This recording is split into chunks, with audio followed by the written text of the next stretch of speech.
Sanctus, Sanctus, Sanctus Dominus Deus Sabaoth. Salam jumpa kembali saudara-saudariku yang terkasih dalam Tuhan kita Yesus Kristus. Salam sejahtera untuk kita semua. Berkat Allah yang Maha Kuasa senantiasa menyertai kita. Marilah kita mendengarkan dan merenungkan bacaan-bacaan kitab suci hari Sabtu tanggal 8 Februari tahun 2025. Dalam nama Bapa dan Putra dan Roh Kudus. Amin.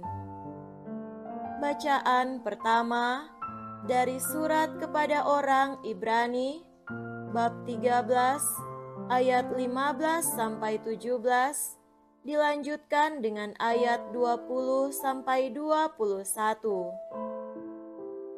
Saudara-saudara, marilah kita dengan perantaraan Yesus senantiasa mempersembahkan kurban syukur kepada Allah, yaitu ucapan bibir yang memuliakan nama-Nya. Di samping itu, janganlah kamu lupa berbuat baik dan memberi bantuan, sebab kurban-kurban yang demikianlah yang berkenan kepada Allah.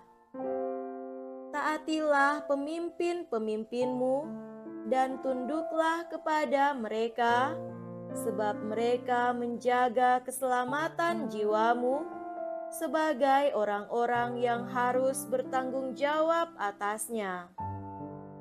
Dengan sikap kita yang demikian, mereka akan melakukan tugasnya dengan gembira, bukan dengan keluh kesah, sebab hal itu tidak akan membawa keuntungan bagimu. Oleh darah perjanjian yang kekal, Allah damai sejahtera telah menghidupkan kembali Gembala Agung sebagai domba, yaitu Yesus Tuhan kita. Semoga Allah memperlengkapi kalian dengan segala yang baik untuk melakukan kehendak-Nya. Dan semoga Ia mengerjakan di dalam kita apa yang berkenan kepada-Nya berkat Yesus Kristus. Bagi Dialah kemuliaan sampai selama-lamanya. Amin. Demikianlah sabda Tuhan. Syukur kepada Allah.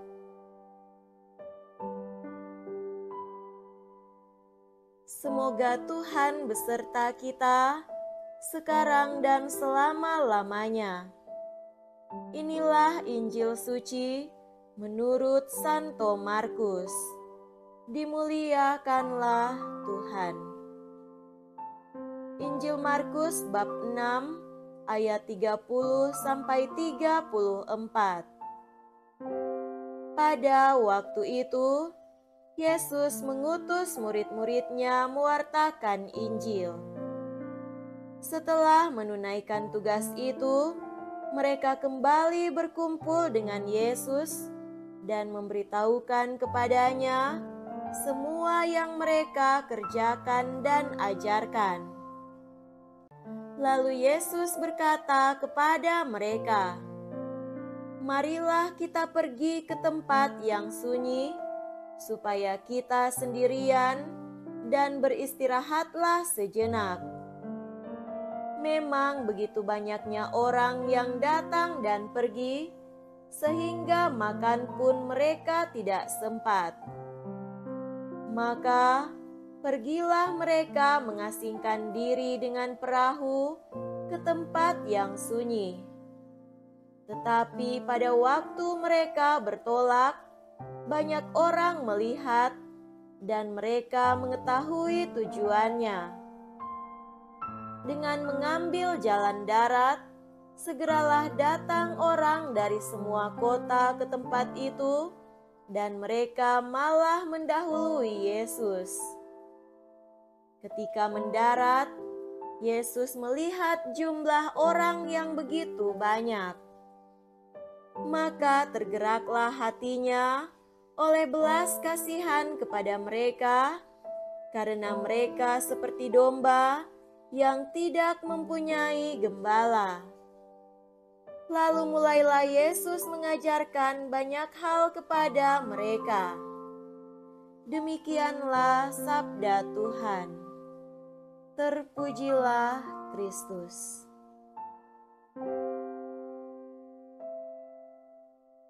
Saudara-saudariku yang terkasih dalam Tuhan kita Yesus Kristus, tema renungan kita pada hari ini adalah Allah melengkapi kita dengan berkat-Nya. Amat menarik warta dari surat kepada jemaat Ibrani untuk kita pada hari ini. Dikatakan di sana, semoga Allah memperlengkapi kalian dengan segala yang baik untuk melakukan kehendak-Nya. Dan semoga Ia mengerjakan di dalam kita apa yang berkenan kepadanya berkat Yesus Kristus. Kalau kita melihat penekanan dalam sabda Tuhan ini, yang terpenting di sini adalah melakukan kehendak Allah.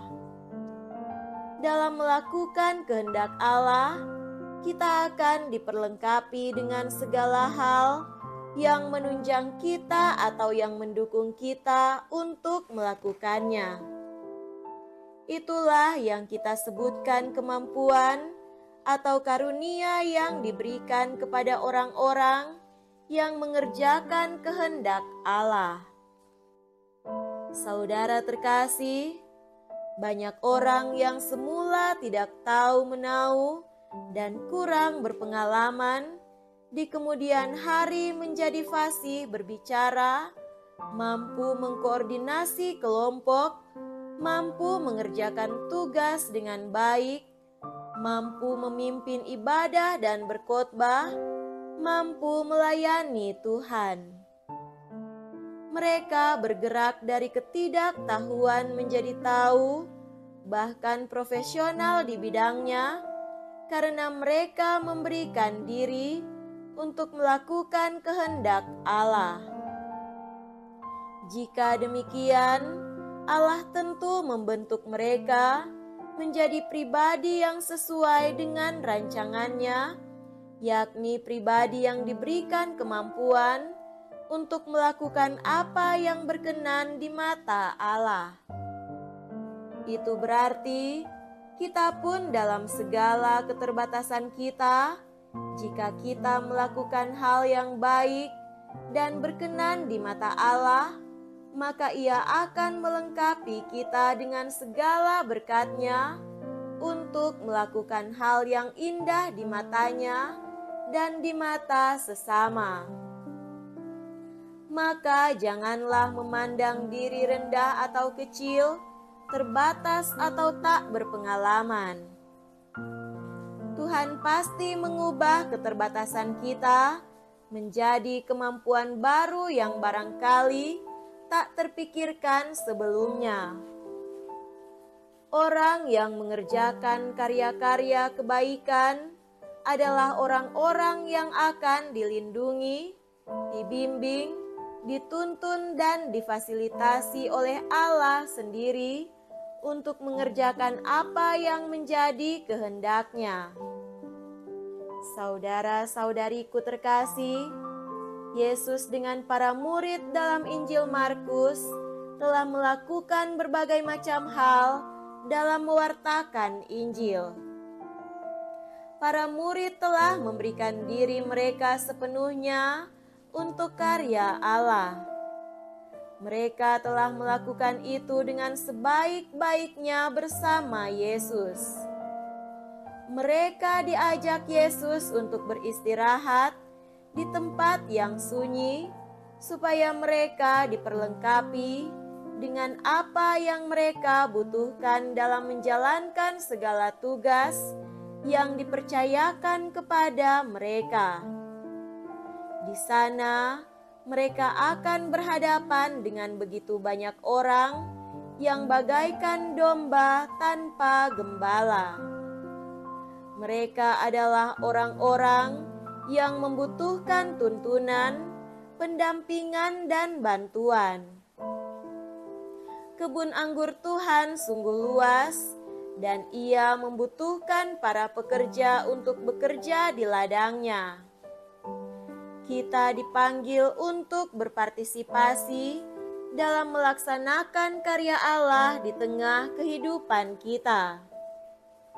Percayalah bahwa Allah akan melengkapi kita dengan segala berkat-Nya, asalkan kita menyediakan diri, bahkan memberikan diri kita untuk melakukan yang terindah bagi Tuhan dan bagi sesama dalam pelayanan gereja dan masyarakat. Atas cara demikian, kita telah mengambil bagian dalam rencana keselamatan Allah secara nyata di tengah kehidupan kita. Semoga demikian. Amin. Dalam nama Bapa dan Putra dan Roh Kudus. Amin.